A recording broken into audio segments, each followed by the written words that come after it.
Huminto ang isang malaking cargo truck sa gilid ng South Luzon Expressway. May dala itong mahalagang kargamento na kailangang makarating sa Batangas Port bago mag-umaga. Pero bigla na lang namatay ang makina. Halos itulak na ng driver ang truck papunta sa isang maliit na talyer ng diesel sa gilid ng kalsada. Pagdating doon, 3 veteranong mekaniko agad ang sumubok mag-ayos. Ilang oras silang nagtrabaho. Sinuri nila ang scanner, sensors, wiring at computer module ng makina. Pero walang makita na problema. Habang nakatayo ang driver at nag-aalala sa tabi ng truck, may isang babae ang tumawid mula sa kabilang kalsada. Galing siya sa isang lumang karinderya, nakatali ng maluwag ang buhok niya. Punit ang maong na pantalon. May mantsa ng langis ang kanyang lumang t-shirt at kupas na ang suot niyang sapatos. Lumapit siya sa talyer at tahimik na nagtanong, "May problema po ba sa truck?" Tiningnan siya ng may-ari ng talyer mula ulo hanggang paa. "May mga mekaniko na kami dito," sagot niya. Pero nagpatuloy ang babae.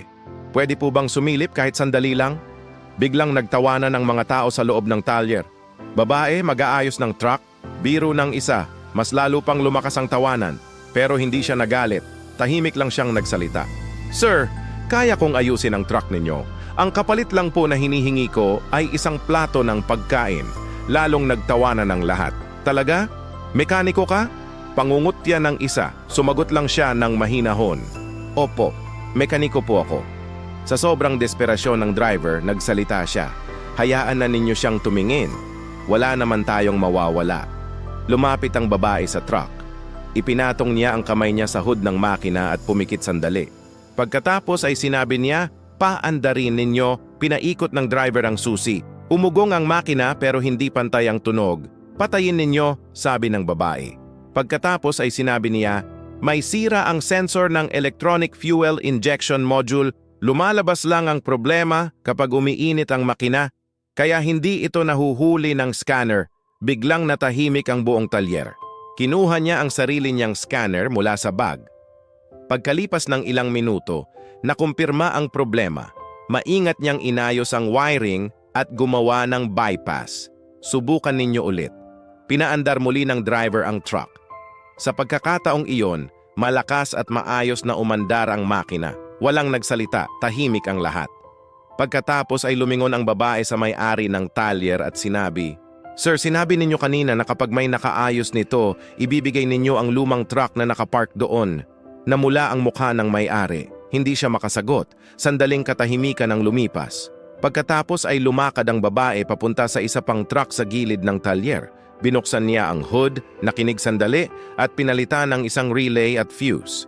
Sa unang susi pa lang, umandar agad ang makina. Ang driver ng truck na iyon ay nagbigay sa kanya ng pananghalian at kaunting pera. Iyon lang ang tinanggap niya. Bago siya umalis, sinabi niya sa driver ng unang truck, lahat ng tao ay karapat-dapat sa pangalawang pagkakataon. Umalis siya ng tahimik. Makalipas ang ilang araw, nalaman ng mga tao sa talyer ang totoo.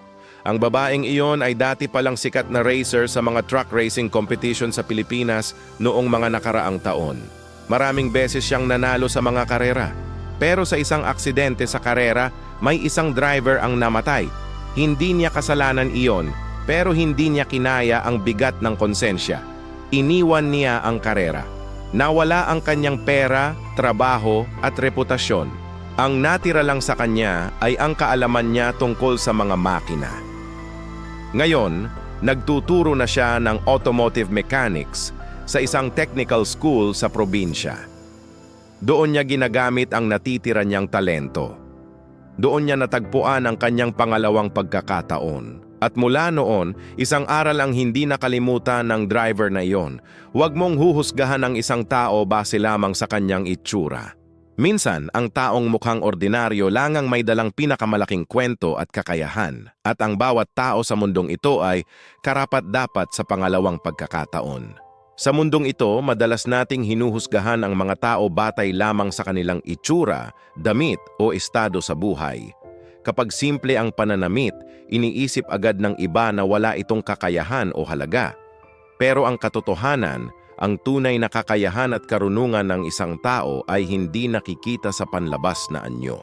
Ang kwentong ito ay paalala na maraming tao ang may dalang tahimik na laban sa buhay. May mga taong minsang bumagsak, nagkamali o nawalan ng direksyon.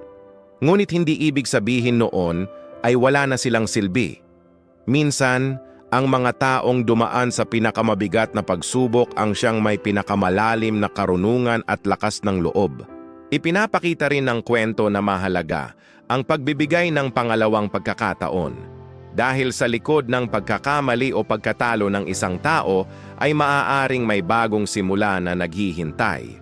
Kapag pinili nating unawain at hindi agad manghusga, mas nakikita natin ang tunay na halaga ng bawat tao. Ang Diyos ay hindi tumitingin sa panlabas na anyo, kundi sa puso. Kaya bilang mga tao, dapat din nating matutunan na maging mapagpakumbaba at maunawain sa kapwa. Dahil maaaring ang taong minamaliit natin ngayon ang siyang magtuturo sa atin ng pinakamahalagang aral bukas. Ang bawat tao ay may kwento, ang bawat tao ay may laban na hindi natin nakikita. At ang bawat isa ay karapat-dapat sa paggalang, pag-unawa at pangalawang pagkakataon. Unang Samuel 16:7.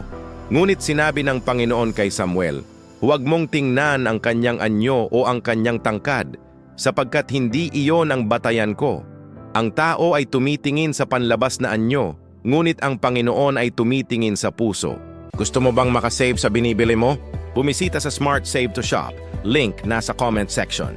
Kung nagustuhan mo ang video, mag-like, comment, at share. Malaking tulong ito sa amin. Sundan mo rin kami para updated sa bagong videos. Forever bless. God bless. Ingat lagi.